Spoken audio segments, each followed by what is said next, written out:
Assalamualaikum warahmatullahi wabarakatuh. Pada kuliah ke-13 ini, unit proses fisik kimia teknik lingkungan, kita membahas tentang disinfeksi.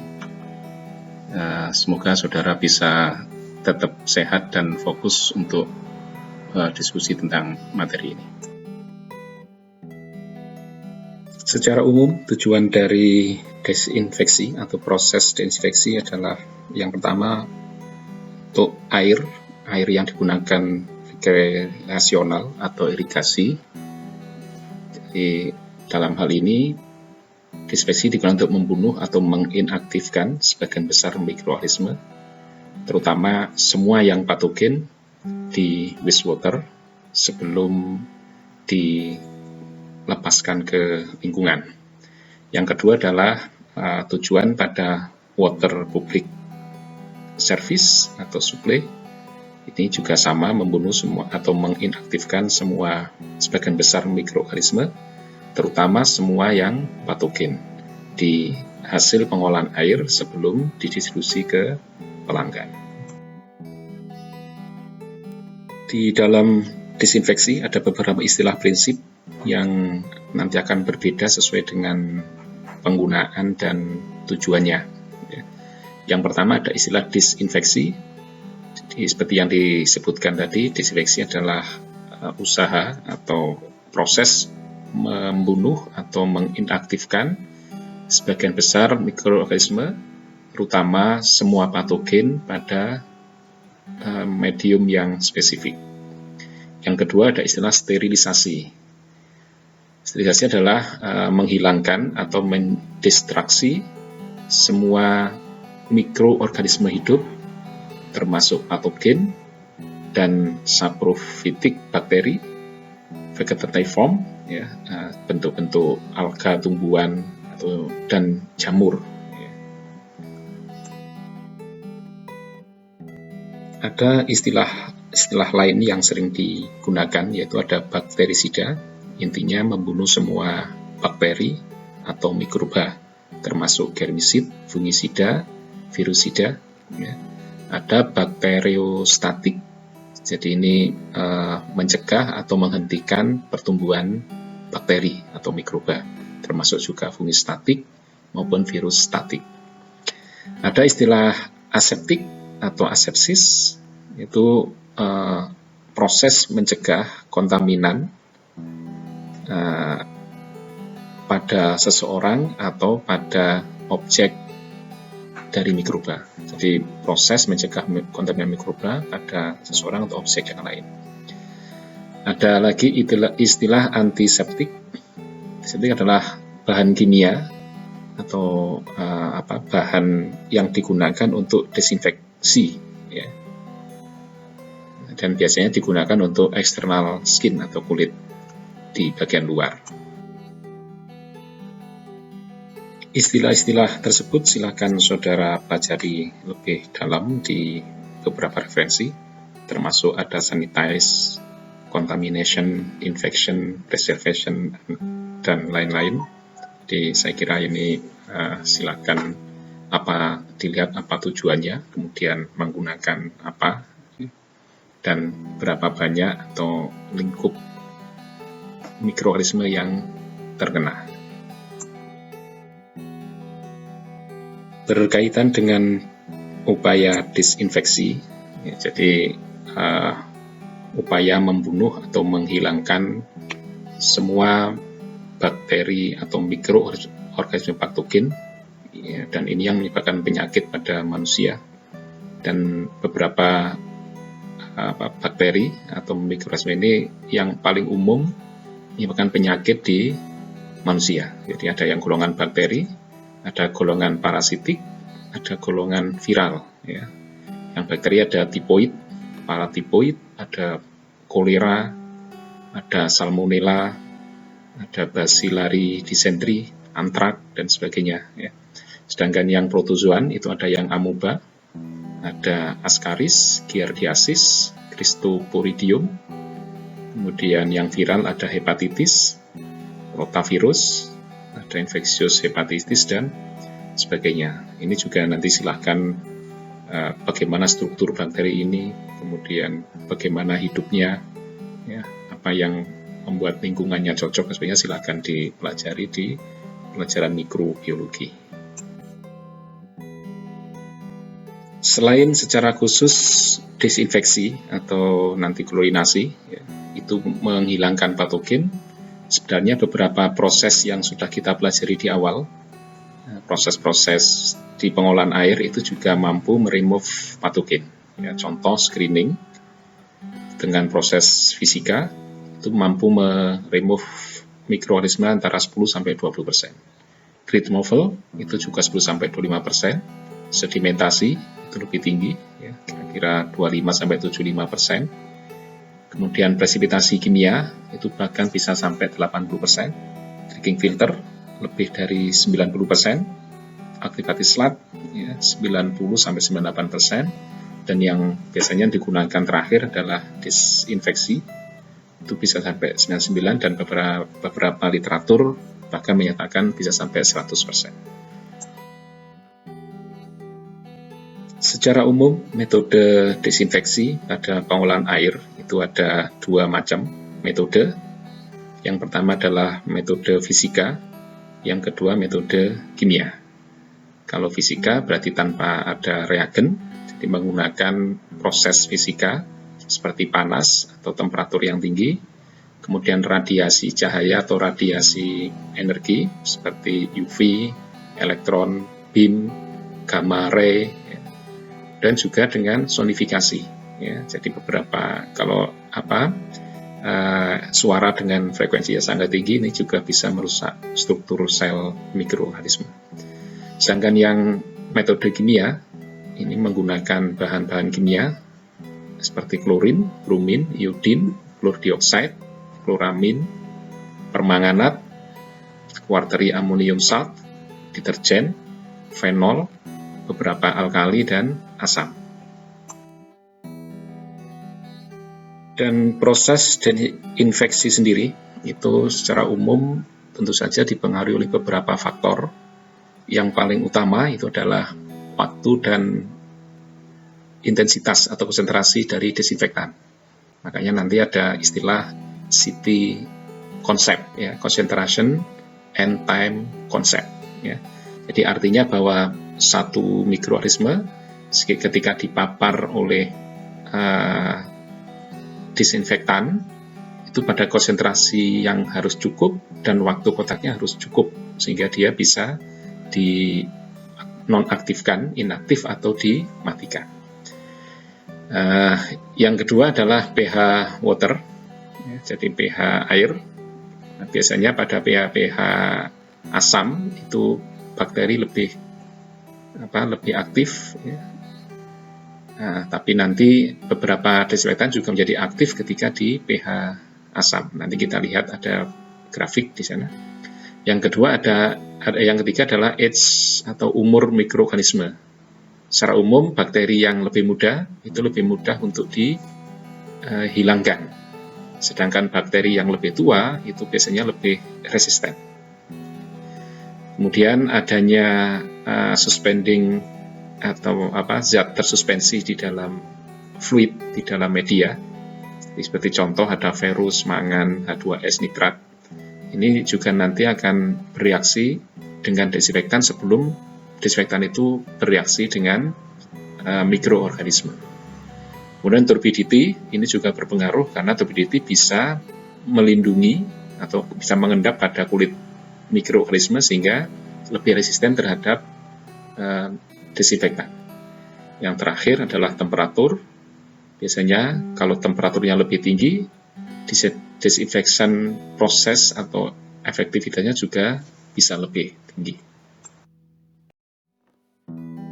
Di dalam pengolahan air itu ada beberapa desinfektan yang umum seperti klorin, gas klorin, kemudian klor dioksida, ada ozon dan kloramin. Ya, secara prinsip kekuatannya berbeda. Ya, yang paling kuat adalah ozon. Kemudian klor dioksida itu setara dengan ozon, hampir setara. Ya. Kemudian klorin itu cukup kuat, sedangkan yang lemah adalah kluramin. Tapi ada keuntungan di sana, Cl2, klorin dan kluramin ini mampu menjadi residual, ya, artinya nanti dalam distribusi dia memang dibutuhkan ada residu desinfektan yang harus sampai ke pipa pelanggan atau sampai ke pelanggan. Karena kalau residunya tidak ada, itu nanti akan lebih berbahaya, karena kalau ada bakteri atau mikroorganisme yang masuk di distribusi, tidak ada yang menghilangkan. Nah, residu ini fungsinya adalah ketika ada bakteri baru atau dalam perjalanan ada kontaminan baru, ini masih cukup untuk menjadi desinfektan. Ya. Kemudian berikutnya ada byproduct. Nah, ini beberapa produk ini juga menjadi masalah, ya. Golongan Cl2, ClO2, O3, dan ini seringkali juga meninggalkan byproduct.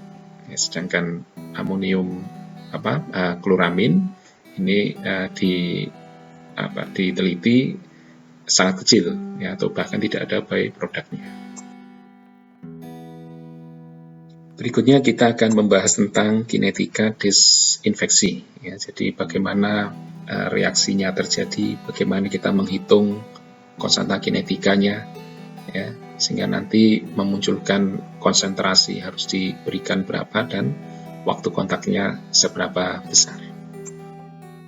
Secara umum, kinetika desinfeksi itu mengikuti laju reaksi orde 1. Ya. Dan dalam formulanya Chickwetson atau hukum Chickwetson itu dinyatakan ln NT per N0 sama dengan min K C pangkat T, ya. Jadi jumlah awal sisa itu nanti akan sebanding dengan ln NT per N0 itu sebanding dengan C pangkat T, dan T-nya adalah 1. Asumsi yang digunakan di sini adalah bahwa reaksi populasi mikroba itu homogen. Ya, jadi dianggap bahwa semua mikrobanya adalah identik. Kemudian terjadi single hit ketika inaktivasi. Jadi sekali dia kontak dengan mikroorganisme, ini cukup untuk melumpuhkan mikroorganisme. Kemudian dari rumus ini nanti ada yang mengikuti orde 1 normal, ada yang mengikuti retardan, dan ada yang mengikuti pola multi-hit. Ya. Jadi kalau retardan itu atau tailing off, di awalnya dia cepat lajunya, kemudian makin lama makin menurun kecepatan desinfeksinya. Sedangkan yang multi-hits itu kebalikannya, di awal itu slow rate, ya, kemudian di menit-menit berikutnya atau berikutnya dia mulai naik. Hal itu seperti digambarkan pada diagram Chickwetson dan deviasi. Jadi ada yang memang dalam aplikasinya itu memang tidak bisa diharapkan dia first order secara sempurna, ya. Jadi ada kalanya memang dia retardan sebagian, ada kalanya sebagian multi hit, ya. Yang retardan itu di awalnya dia cepat, sangat cepat, ya. Kemudian pada waktu berjalan makin lama akhirnya makin lambat dan mendatar, ya. Sedangkan di first order itu kecepatannya dianggap sama, ya. Nanti dalam hitungan CT konsep itu menggunakan first order, ya. Sedangkan multi-hit itu di awalnya tidak terlalu cepat kemampuan desinfeksinya, karena nanti pada waktu tertentu dia mulai cepat. Ya. Jadi kadang-kadang golongan dari kluramin ini bisa dinyatakan dalam multi-hit. Berdasarkan hukum Chickwetson, terutama yang untuk reaksi orde 1, ya, ini nanti akan dikeluarkan sebagai CT konsep. Ya. Jadi secara prinsip bahwa konsentrasi desinfektan dan waktu kontak itu mempunyai ekivalen yang bobot ekivalen yang sama, atau kontribusi pada laju inaktivasi atau removing patogen itu yang sama, ya, dinyatakan sebagai CT. Ya. Jadi aktivitas desinfeksi dapat dinyatakan sebagai produk desinfektan konsentrasi dan kontak time. Maknanya adalah pada angka CT yang sama atau C kali T yang sama, ini akan menghasilkan kemampuan inaktivasi desinfektan yang sama. Ya, jadi artinya bahwa ada kalanya kita boleh menggunakan konsentrasi yang lebih pekat, tapi waktu kontaknya lebih singkat. Atau konsentrasi desinfektan yang lebih encer, tapi waktu kontaknya dibuat lebih lama, sehingga C kalau dikalikan T akan tetap sama. Ya.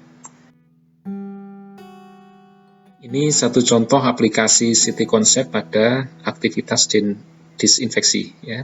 Satu contoh, misalkan jika CT itu sama dengan 100 mg per liter menit, ya, maka jika kita menggunakan konsentrasi desinfektan 1 mg, kita harus menggunakan waktu kontak, ya, itu 100 menit.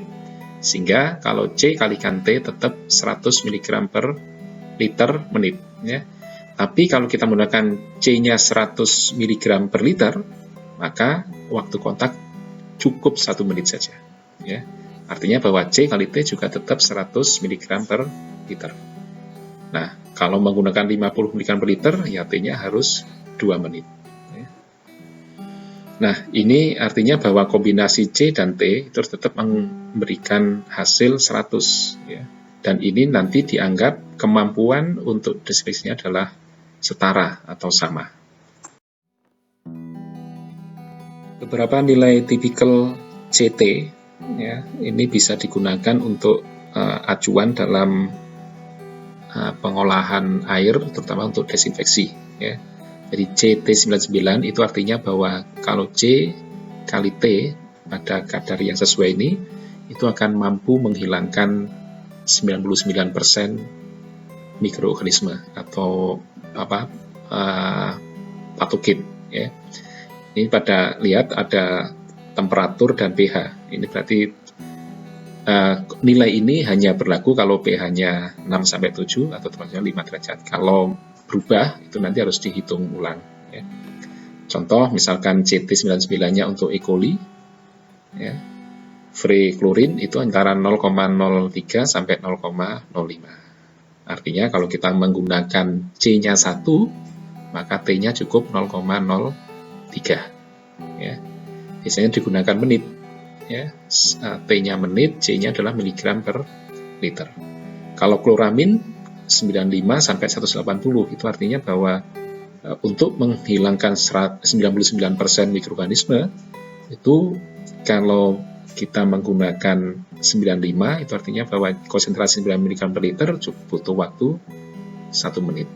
Atau kalau C-nya 1 mg per liter butuh waktu 95 menit. Dan sebagainya. Ya, silakan lihat tabel ini. Konsep ini juga berlaku ketika menggunakan desinfektan secara fisika. Ya, satu contoh misalkan pemaparan UV. Ini juga kalau tadi CT, kalau ini adalah IT, intensitas kalikan kontak time. Ya. Nah, misalkan E. coli, UV dose-nya adalah 8 mJ per cm persegi. Ya. Ini berarti saudara harus mengkonversi, ya, intensitas itu adalah kuat lux per cm persegi. Ya. Kalau milijoule, ini bisa nanti saudara konversi menjadi lux, ya, atau daya dikalikan dengan waktu, ya, sehingga nanti dikonversi dulu. Ya. Nanti akan kelihatan kalau dayanya sekian untuk sekian cm persegi butuh waktu berapa. Ya. Silahkan dihitung sendiri. Ya. Kolera itu 3, poliovirus 21 dan sebagainya. Contoh desinfeksi yang paling umum digunakan di pengolahan air itu adalah klorinasi. Ya. Klorinasi ini dipilih karena memang paling mudah diperoleh, kemudian dianggap lebih murah, kemudian treatmentnya juga lebih mudah. Ya. Kemudian dosisnya, perhitungannya juga konsisten, lebih disukai. Ya. Klorinasi adalah penggunaan senyawa klor untuk desinfeksi air.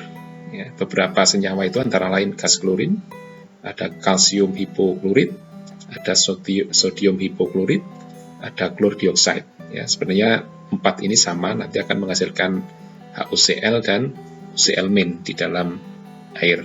Nah, HOCl dan OCl- ini yang berfungsi sebagai desinfektan nanti, ya, sebagai reaksi lanjutan dalam desinfeksi. Sebagai contoh, gas klor ketika masuk ke dalam air menjadi HOCl dan HCl. Nah, HOCl itu berhasil berlanjut menjadi H+ dan OCl-. Ya, artinya bahwa klor ini kalau masuk di air karena menghasilkan HCl, maka pH akan turun. Ya. Nah, pH turun atau berkaitan dengan nanti dosis Cl2 ini juga berkaitan dengan konsentrasi HOCl dan OCl-nya. Ya, seperti grafik di bawah ini, pada pH yang rendah, kurang dari 7 atau 8, itu yang dominan adalah HOCl. Sedangkan pada pH yang lebih dari 8 atau lebih dari 7,5 itu, ini yang mulai dominan adalah OCl-. Nah, padahal di dalam riset dinyatakan walaupun dua-duanya adalah desinfektan yang baik, tapi HOCl itu relatif lebih efektif 80-100%, artinya bisa sampai 2 kali daripada OCl-. Ya, makanya nanti HOCl ini lebih, mestinya kalau di pengolahan itu mestinya lebih disukai HOCl karena dia lebih kuat, ya, daripada OCl-. Nah, reaksi gas klorin pecah menjadi HOCl dan HCl di air itu juga dipengaruhi oleh pH dan konsentrasi klorida. Artinya kalau air itu mengandung garam, klorida min, ya, ion Cl-, ini juga berpengaruh pada kemampuan reaksi Cl2 dengan H2O. Ya. Ini ada di tabel antara konsentrasi garam, kemudian pH, dan perbandingan Cl2 terhadap HOCl. Artinya jumlah Cl2 yang tersisa dibandingkan dengan HOCl yang hasil reaksi. Ya. Saudara bisa lihat itu antara pH 0 sampai pH 7, ya, dan sebagainya, dan konsentrasi Cl-nya bervariasi. Kemudian sifat-sifat umum dari senyawa klor, ya, dalam desinfeksi itu nanti akan mengarah pada klordimin, ya. Jadi yang pertama, gas klorin itu sangat beracun dan korosif, sehingga ini tidak boleh bocor, harus ditampung pada tabung gas yang kuat dan tahan korosi. Kemudian yang kedua, chlorine solution atau larutan kalau klorin sudah masuk air itu sangat korosif, ya. Maka lebih baik nanti memindahkan ini atau mendistribusikan atau memberi dosing itu dengan pipa plastik. Kemudian klorin bebas itu juga bereaksi dengan air membentuk hipoklorus HCl dan hidroklorik asid seperti tadi. Nah, ada beberapa interfering reaction atau reaksi pengganggu, atau reaksi ini lebih dulu bereaksi dengan klorin atau dengan HOCl sebelum dengan mikroorganisme, yaitu ada ferus, mangan, nitrit, hidrogen, dan sulfit. Artinya bahwa kalau di air itu ada Fe2+, Mn2+, ada nitrit, ada H2S, maka ketika didesinfeksi, maka zat-zat desinfektan ini akan bereaksi dengan ini dulu sebelum bereaksi dengan mikroorganisme atau patogen. Kemudian yang kedua, bahwa klor itu juga, atau senyawa klorin itu bereaksi dengan organik nitrogen, ya, membentuk organik kloramin. Ya.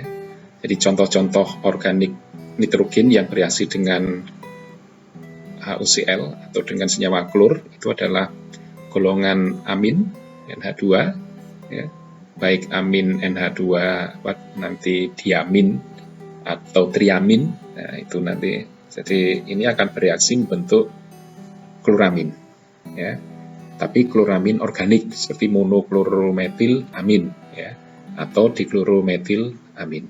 Ini nanti juga menjadi sebenarnya menjadi residu setelah organiknya reaksi lebih lanjut. Reaksi dengan nitrogen organik ini juga artinya mengurangi atau mendahului reaksi desinfektan sebelum desinfektannya bekerja ke mikroorganisme patogen. Ya, jadi artinya dia lebih dulu. Jadi setelah reaksi dengan anorganik, yang kedua reaksi berikutnya dengan nitrogen organik. Dan reaksi yang ketiga itu adalah reaksi dengan amonium.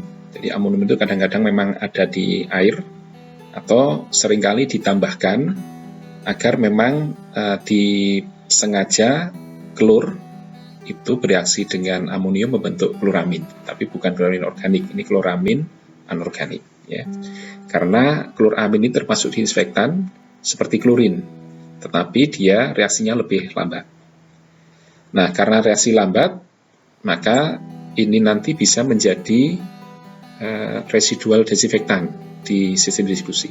Ya, artinya bahwa karena reaksinya lambat, maka dalam distribusi ini sangat dipentingkan untuk menjaga kalau ada kontaminan baru, ya, atau reaksi yang lain di sana. Ya. Nah, kalau kloramin ini bisa keluar sampai ke konsumer di air di pelanggan, itu artinya bahwa selama dia berada di air itu tidak habis untuk reaksi. Ya. Artinya bahwa ketika sampai ke pelanggan itu dijamin bahwa desinfektannya cukup, ya, sehingga fungsi desinfeksinya masih bagus. Nah, reaksi itu amonium dengan HOCl menjadi NH2Cl, kemudian dikloramin dan dikloramin. Ini pH-nya optimum sekitar 7, kalau bisa kurangi 7. Tapi kalau sudah di atas 7,5, itu konversinya menjadi tidak komplit. Nah, ini nanti yang akan sangat diperlukan untuk residual desinfektan di distribusi. Prinsip reaksi dengan anorganik, reaksi dengan organik nitrogen, dan reaksi dengan amonium, itu yang menjadi dasar penentuan kloramin dimin dan dosis. Ya. Kloramin dimin itu adalah kloramin yang diperlukan untuk reaksi anorganik dan organik. Ya, jadi yang pertama tadi dengan Fe, dengan Mn, dengan H2S, ya, dengan nitrit, dan dengan N organik. Nah, ini dinamakan klorin dimin. Sedangkan klorin nitrit atau klorin dos, ya, nah, klorin nitrit yang diperlukan itu jumlah residual klorin setelah kontak PEM yang diperlukan. Ya, jadi secara prinsip bahwa klorin akan bereaksi dengan organik, ini menjadi klorin yang dikonsumsi atau klorin dimin. Nah, sedangkan klorin dosis itu adalah klorin dimin ditambah klorin residual. Ya, jadi jadi klorin dimin itu yang habis untuk reaksi sebelum dengan patogen. Klorin residual itulah klorin yang disediakan untuk reaksi dengan atau membunuh mikroorganisme patogen. Ya, jadi itu menjadi klorin dosis. Lebih mudah itu bisa dilihat pada grafik BPC, breakpoint klorinasi. Ya. Jadi kalau klorin itu ditambahkan mulai 0, ini contoh ya, mulai 0 sampai 0,2 itu barangkali habis untuk reaksi anorganik. Kalau anorganiknya tinggi, maka reaksi ini bisa lebih, klorin aditnya harus lebih menggeser ke kiri, ya. Jadi sampai 0,6, 0,8, itu artinya bahwa anorganiknya tinggi di sana. Kalau anorganik sudah habis, maka klorin baru bereaksi dengan organik nitrogen. Ini mulai membentuk combine residual. ya, karena yang direaksikan adalah organik hidrogen. Ini ada kerugian karena nanti hasil dari kloramin organik ini biasanya berbau, ya, walaupun dia boleh sebagai residual sebenarnya, ya. Nah, kalau dosis itu dinaikkan sampai titik B, maka nanti kloramin organik itu mulai pecah, sehingga menyisakan kloramin anorganik. Organiknya lepas sebagai N2, sebagai amonia, dan sebagainya, ya. Nah, sampai nanti ke turun, ya, sampai itu selesai turun di titik BPC, breakpoint. Nah, breakpointnya artinya bahwa semua kloramin organik ini sudah pecah menjadi kloramin. Nah, sehingga nanti tambahan klorin yang ditambahkan di sini itu akan bertindak sebagai free klorin, ya, atau klorin bebas. Nah, yang bebas ini yang siap sebagai sebagai klorin atau disinfektan yang diperlukan untuk membunuh mikroorganisme. Ini satu contoh, ya. Kalau grafik ini, dalam grafik ini, ya, jika tambahkan klorin sampai 2 mg per liter di sana, itu artinya sudah melewati anorganik, ya, melewati reaksi dengan organik, melewati reaksi pemecahan kloramin organik sampai ke BPC, karena BPC 1,4, ya. Nah, sehingga kalau ditambahkan 2 mg per liter klorin, itu artinya kita hanya mendapatkan residual totalnya, itu ditarik garis ke atas sampai ke grafik itu dan dipotongkan ke sumbu Y. Kita peroleh kira-kira 0,47 mg per liter residual klorin. Nah, dari 0,47 ini itu sebenarnya ada dua, ada free residual atau free klorin itu 0,27 dan yang combined residual itu 0,2. Ya, ini nanti yang berfungsi sebagai penjaga atau sebagai disinfektan selama distribusi. Kemudian di mana klorinasi dilakukan? Ini satu contoh desain klorinasi. Jadi bisa langsung dimasukkan ke pipa air yang sudah diolah, atau nanti bisa dimasukkan pada storage, ya. Jadi ini, ya. Kalau ini biasanya untuk menguji, ya, dimasukkan kemudian diuji setelah beberapa jauh atau setelah beberapa injeksi ini diuji berapa besar klorin yang tersisa, ya. Kan ada syarat paling tidak klorin tersisa di air sampai pelanggan kira-kira 0,1 atau 0,2 mg per liter, ya.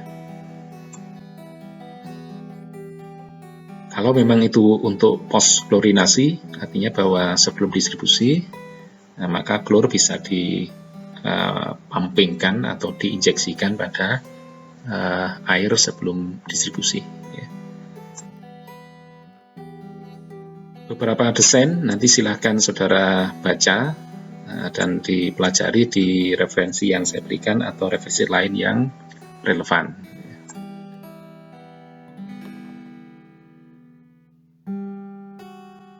Untuk lebih memudahkan pemahaman saudara, ini ada contoh perhitungan dosis klorinasi. Kita ingat bahwa dosis klorinasi itu ada dosis klorin, itu adalah klorin yang klorin dimin atau yang digunakan untuk reaksi dengan anorganik dan organik nitrogen, kemudian ditambah dengan klorin residual, jadi yang habis dalam reaksi kimia tadi itu, dan residu yang digunakan untuk membunuh patogen. Ya, ini contoh. Jadi bagaimana klorinator setting, ya, harus dibuat dalam pon per hari untuk mengolah air dengan flow 3 mgd, ya. Jadi megagalon per D, ya. Jika klorin yang diperlukan 12 mg per liter dan klorin residual, jadi klorin demand-nya 12 mg per liter dan residualnya 2 mg per liter. Dosis klorin itu berarti 12 ditambah 2 atau 14 mg per liter. Ini yang harus didosiskan. Kemudian yang berikutnya saudara harus mengkonversi MGD dengan atau boleh menjadi liter per hari atau miligram per liternya dijadikan pound ya, dan itu silahkan nanti saudara cek sendiri. Ini contoh kedua, jadi silahkan saudara baca. Yang paling penting adalah saudara harus belajar dengan baik bagaimana mengkonversi berat pada satuan-satuan berbeda seperti gram, kemudian pound, ya, dan sebagainya. Kemudian volume dari liter, meter kubik menjadi galon, dan sebagainya. Ya. Jadi saya kira karena itu penting di zaman seperti ini, karena internasional, Eropa bisa menggunakan galon, kemudian pound, ya, sedangkan SI menggunakan liter, gram, dan sebagainya. Contoh desinfeksi yang lain adalah menggunakan ozon. Di ozon atau O3 itu adalah bentuk tidak stabil dari oksigen. Ya. Ozon itu hasil reaksi antara oksigen yang didapatkan pada energi yang cukup tinggi pada udara kering, sehingga O2 satunya pecah, ya, menjadi O, dan O ini bergabung dengan O2 berikutnya menjadi ozon. Artinya bahwa ada 3 gas oksigen itu akan bergabung menjadi 2 molekul ozon. Nah, pemakaian ozon yang paling umum adalah disinfeksi terhadap bakteri dan virus. Dosis ozon itu 0,4 mg per liter dalam waktu 4 menit, atau faktor CT-nya adalah 1,6. Artinya kalau kita menggunakan ozon yang lebih besar, misalkan 1,6 mg per liter, mungkin ya itu hanya butuh waktu 1 menit. Kalau menggunakan ozon yang lebih kecil, misalkan 0,2, maka T-nya butuh 8 menit. Ya. Ini pada CT yang sekian itu sudah mampu menghilangkan bakteri patogen dan polivirus. Kemudian untuk giardiasis itu diperlukan CT sebesar 2. Ya. Jadi itu. Secara kimia, proses desinfeksi menggunakan ozon itu bisa dijelaskan dengan reaksi berikut. Jadi O3 itu menjadi HO3+, dan HO3+ menjadi HO2 atau superoksida. Ya. O3 HO2 menjadi HO dan 2O2. Jadi HO2 dan HO, jadi superoksida dan oksida ini merupakan radikal bebas hidroksil yang mempunyai kekuatan oksidasi besar dan merupakan bentuk aktif dalam proses desinfeksi. HO2 itu bahkan lebih kuat daripada H2O2, sedangkan HO itu hampir sama dengan H2O2 dalam proses oksidasinya. Pengaplikasian ozon sebagai desinfektan itu biasa menggunakan bak kontaktor, jadi hampir sama dengan proses aerasi dan stripping, ya. Jadi ozon itu langsung saja dimasukkan dengan diffuser ke air yang akan didesinfeksi, ya. Jadi harus penting yang disebut di sana harus ada lubang untuk melepaskan gas sisa, ya. Kalau tidak nanti tekanannya menjadi sangat tinggi.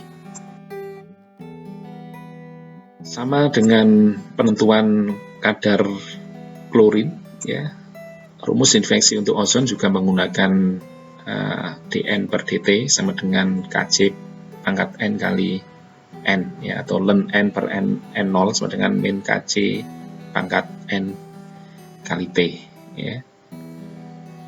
Ini ada acuan kematian spesifik dari ozon terhadap beberapa mikroorganisme untuk n sama dengan 1. Jadi enterik bakteria itu 500, virus 5, spora 2, cis amuba 0,5 CT maksudnya, ya. Dan ini CT value atau mungkin tepatnya IT value atau ICT, ya, karena ini kimia. Sydney value untuk beberapa mikroorganisme menggunakan ozon. Seperti E. coli itu 0,009 mg per liter menit ya, pada temperatur 12 derajat ya, dan sebagainya. Ada Legionella pneumopila ya, ada rotavirus, ada giardia dan sebagainya ya. Jadi ini bisa menjadi acuan dalam menentukan dosis ozon. Sebagai tambahan pemahaman dan kegiatan saudara, ini ada tugas nanti dikumpulkan berbarengan dengan UAS ya. Yang pertama buat resume dari materi, maksimum 2000 kata dan boleh ditambahkan dengan referensi lain. Yang kedua, kerjakan 2 soal berikut ya. Nomor 1, menentukan dosis ketika atau waktu kontaknya dibuat berbeda ya. Dan problem nomor 2 atau soal nomor 2 adalah ini hasil tes kemampuan hidup E. coli setelah dikontak dengan klor ya. Jadi hasilnya seperti tabel ini, waktu kontaknya 1 menit, 3 menit, 5 menit sampai 20 menit. Kemudian klor bebasnya 0,05, 0,1 dan 1,8 ya. Dan ini sisa E. coli yang terdapat pada medium uji ya.